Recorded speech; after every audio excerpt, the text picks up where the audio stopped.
Yo, yo, yo, folks. Jam here at Peaceful Media. Welcome to the Freedom Lab. This is season 2, episode 1. And as you can see, if you were part of season 1, then you would wonder, where the hell am I? Unfortunately, my computer went on the fritz recently, so I'm not at the office. I'm at home here filming on my laptop. Obviously not the same quality, but as they say. So this is a super exciting episode for me. A new journey, and a journey that that many people who come to Peaceful Media want to embark on. In fact, launching or owning and selling this online course or online product almost becomes the emblem, the symbol of freedom for a lot of people. So they come out of these, say, big masterminds or large events where people are talking about how you can create a digital business, work from your laptop, work from the beach, work from anywhere you want. All you need is a smartphone, a laptop, and a sharp mind, and you can go out and replace your six-figure income. And so the sort of piece that people bring home with them and then bring to the conversation with Peaceful Media as they want to get out and start building that online platform is, I gotta sell a course, because if I sell a course, then I'll be able to ditch my job. And so this show, this first episode of the show is going to, I want to dive into the spirit of online courses and your intention, our intentions behind an online course, because certainly there's not a myth. I mean, when it comes to creating freedom for yourself financially, having a course that's automatically selling while you sleep is certainly one of the bedrocks or pillars of being able to do what you want when you want with your business. But the way we approach this endeavor makes a significant difference. And what I see out in the marketplace of people who want courses and want to have this online business is a lot of naivete, a tinge of ignorance, and unfortunately, a lot of greed. So let me back up. So the purpose of this second season is to really go behind the scenes of how I and Peaceful Media would launch a course. In fact, it's not a would, it's not a hypothetical. It is a product. It is something that we are selling and offering to the world. And I want to take you, through each and every step as raw and authentically as I can, to show you how I'm approaching these things strategically and tactically, so that you can take these learnings and go out and put your own course out in the market and create that freedom. That's what I really want for you.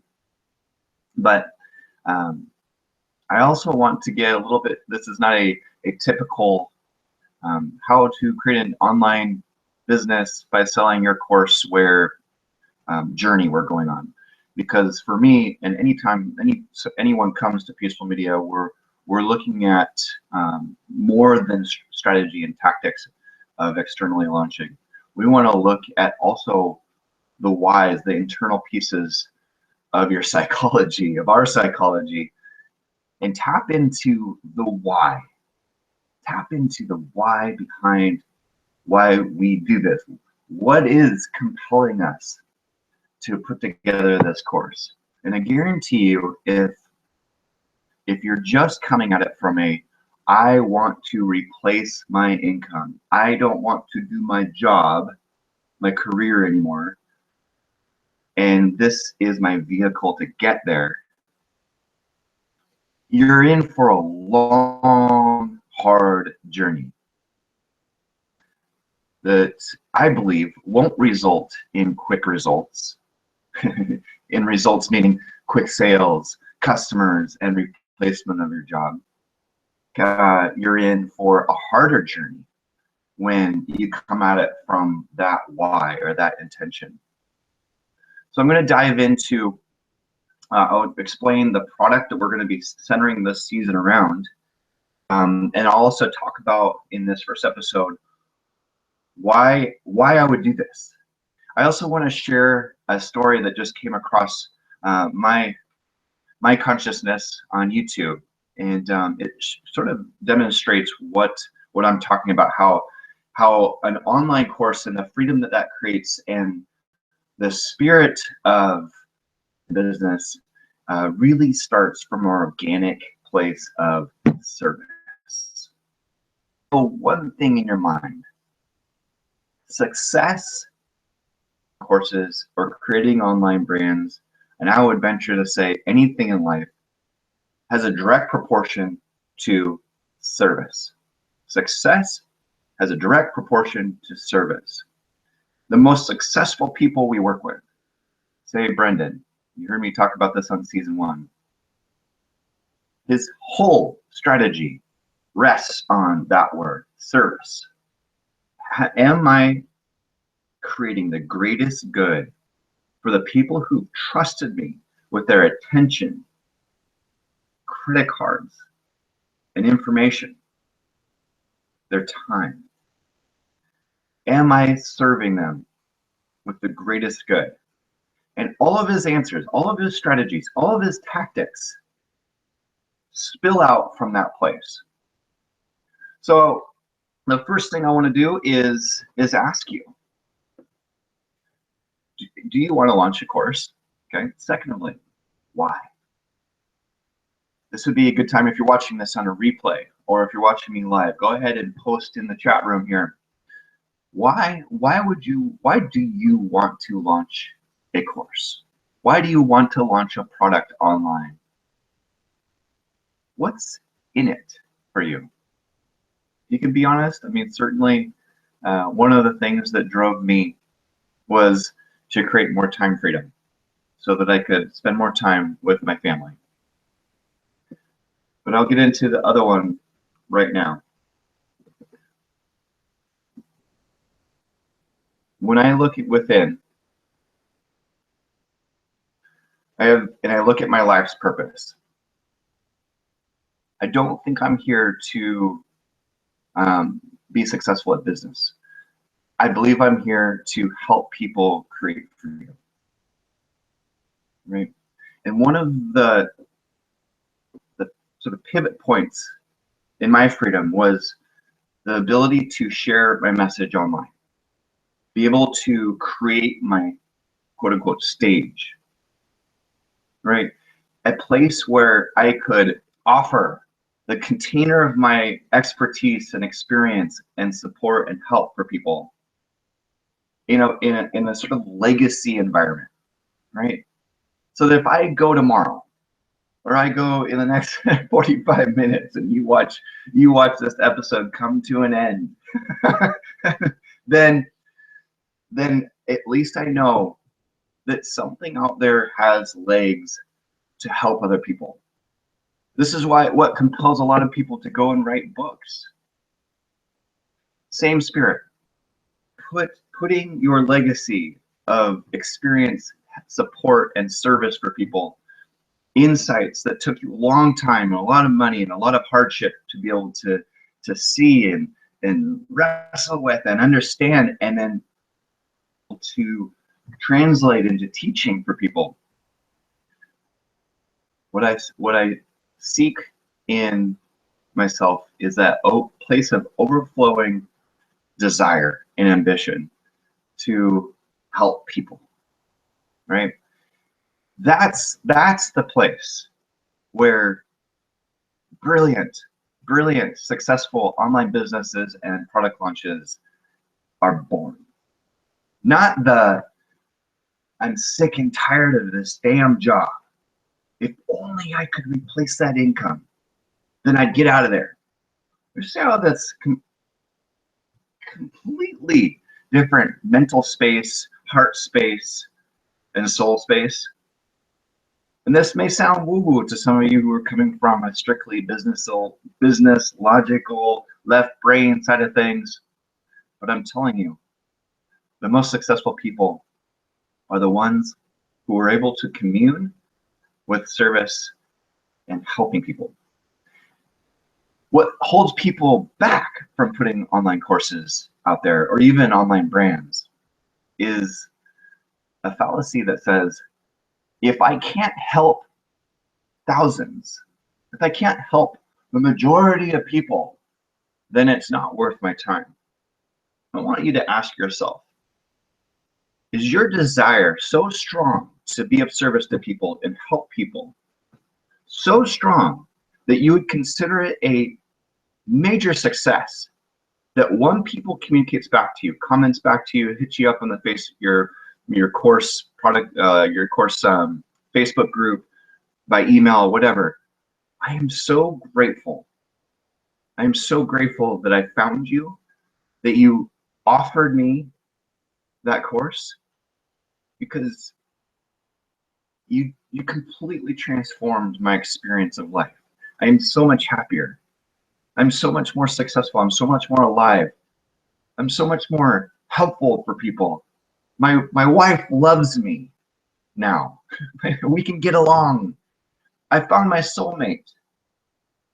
I don't know how, but like all of my prosperity mindset shifted, and I'm making money from out of nowhere. All the way to, I was gonna take my life last night, and watching your course or seeing your message changed my life. Would that moment be enough to be a major success for you with your online product launch? If your answer is an emphatic yes, then you're on the right path. But if the only thing you're thinking about is, how do I make a lot of money to replace what I'm doing? I'm sorry, people will feel that. And I guarantee you, when they feel that, they feel like they're part of a machine, a marketing campaign, and their trust is not easily given. People are following people because they feel something coming from them that's attractive and meaningful. So I know that's going to mean some inner work and maybe a slight shift in why you're approaching this and why you're doing this. But trust me, it is the big launch pad for success. Okay, so I think this is a perfect time to show you this clip. It is a little bit long, but this is the story of someone taking their tragedy, or in her case, a chronic disease called rheumatoid arthritis, turning that sort of realization that this is so dreadful that I want to take my life. This is so painful. I hate my life with this. Turning that moment into something that inspires and helps people come alive and understand that it is possible to overcome this. So I'm going to share this video with you, and then we'll come back and do some more inner work on this. And I'll share with you what we're launching in this season, and the way I'm approaching it. Okay, so let me share this with you real quick, and we'll come right back.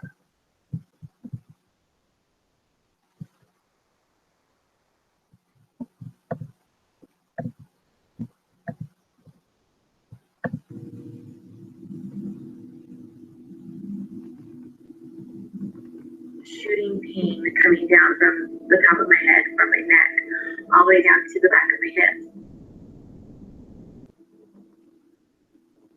And I couldn't really move my ankle, my knees to touch the gas pedal or the brake pedal. That drive home was excruciatingly long and very, very painful. And at that moment, I kind of thought about ending my life. As soon as I got home, I just fell to my knees, and I started crawling to the ottoman of my living room. And I just told my boyfriend, I was like, I can't do this anymore. Like, I'm in so much pain. use drugs anymore. Things need to change. No more medicine. Let's just go the holistic route.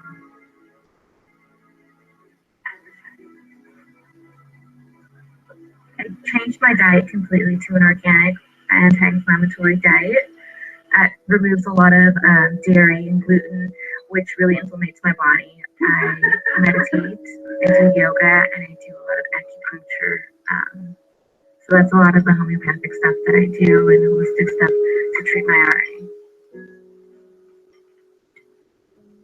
That's the really kind of big thing with living with, autoimmune arthritis, is that it is so different than just, your grandma has a bum knee. It's really this systemic issue that dictates much of my life, honestly.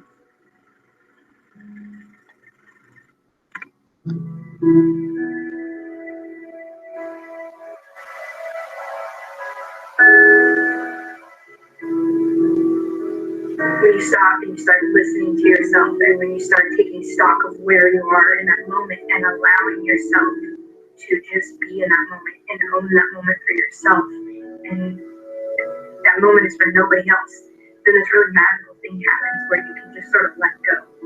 And, I've had these epiphanies while, sitting and meditating and starting to understand past things that happened in my life or things that I'm dealing with right now.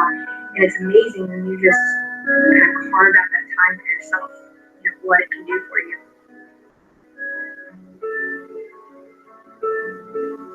What is beautiful in your point of view right now?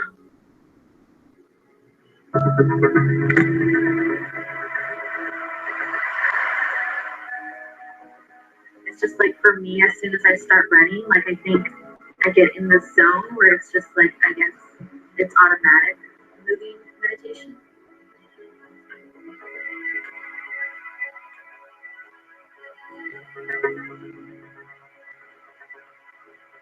It's just me and the pavement and my own thoughts, and it's just,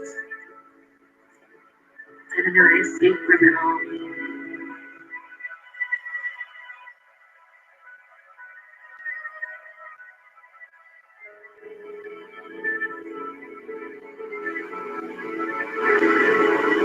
I remember my doctor saying, "You're never going to run again. You're never going to do this again. You're never going to be active again. You're never going to do anything like this again." Like, those last moments of my race where I'm running and I see the finish line, in the back of my head, I always have that.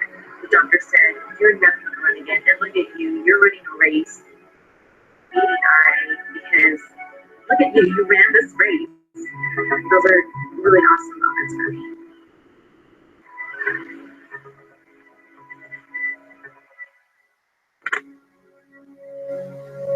I wrote my first blog post in the middle of the night and started putting it together. And at first it was really just cathartic because I was going through so much at the time with my own health that it was really healing for me to just put it out there and to sort of creatively write about it in my experiences and hope that others would learn from it. And I thought, okay, I started this blog and I've got my name, the Hurt Blogger and everything, and I thought, well, I might as well reserve Twitter, whatever that thing is. I love blogging and writing and what I've been able to grow it into. But yeah, blogging started as a way for me to vent and grew into a way for me to help support my community, to help people understand what it's like to live with the two types of arthritis that I have, rheumatoid arthritis and spondylitis, and let them understand that you can keep living despite these diseases. I find this real beauty in the struggling parts of nature. Like, I love taking photographs of, these weird little plants that will crop up in the middle of the sidewalk that by all means look like they shouldn't live there, but somehow they're growing there. Plants that are somehow thriving in the midst of all this adversity. And the obvious metaphor is there, with me living with my disease and so forth. And it really helps me find perspective about, my place in the world and, how I can deal with, my disease in other ways. Yeah, I mean, the term, being a, arthritis athlete or RA athlete, I mean, it's super empowering to me. And I think a lot of being an athlete is setting those goals and, finding ways to meet them. So I think it's much more about a mentality than it is necessarily about, the physicality of it.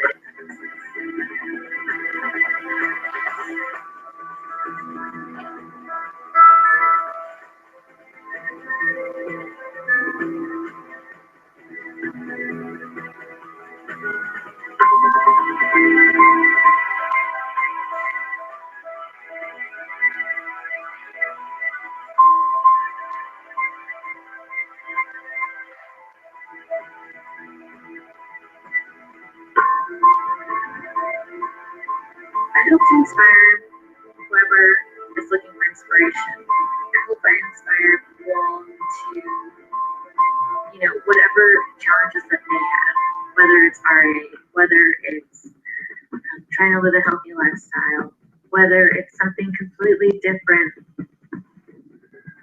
For me, a big part of it is just committing to trying every day. And, I try to tell people is that if you're trying each day, you're succeeding on some level.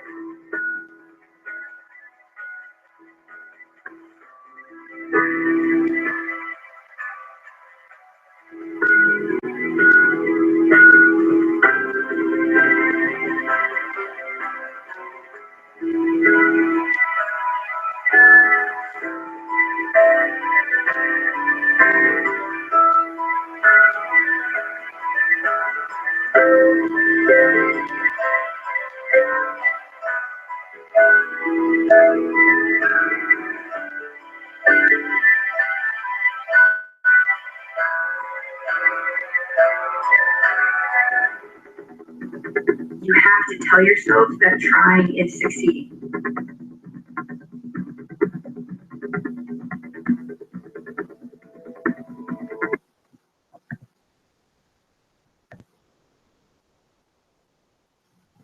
Super inspiring to me. Brought tears to my eyes this morning as I was listening to that, because that's why I do what I do. So I think that's actually this concept of getting in touch with your why. Why am I creating a course? Who do I want to help?